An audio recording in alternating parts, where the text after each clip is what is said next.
Usisahau kusubscribe, like na kucomment.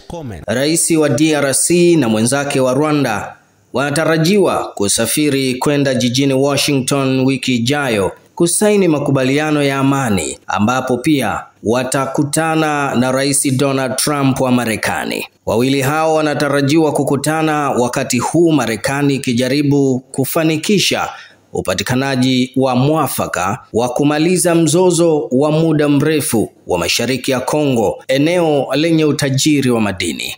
Tina Salama na msemaji wa rais wa Kongo Felix Tshisekedi wamesema kwamba mkutano huo utafanyika tarehe 4 Disemba mwaka 2025. Akithibitisha kuhusu mpango wa wawili hao kukutana, Tina Salama amesema rais wa DRC amekuwa akitamani sana ushirikiano wa kikanda, ila anasisitiza kuheshimiwa kwa uhuru wa kila nchi, suala analosema kwamba halina mjadala. Wiki iliyopita afisa wa White House alisema kwamba utawala wa Rais Donald Trump utaendelea kushirikiana na pande zote na kwamba unatarajia kuwaalika marais wa Rwanda na DRC katika ikulu ya White House wakati mwafaka ukifika.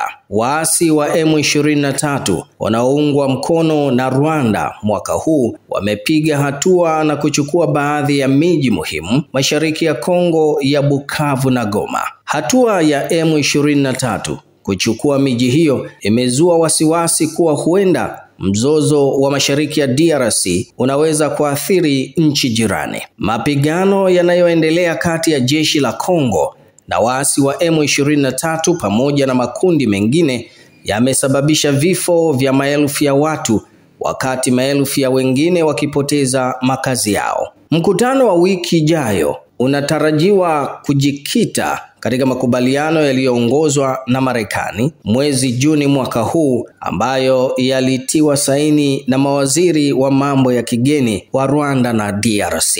Hii ni Mwanahalisi TV, ni King Nyorobi. Ili kwa wa kwanza kupata habari zetu, tafadhali usisahau kusubscribe, like na kucomment.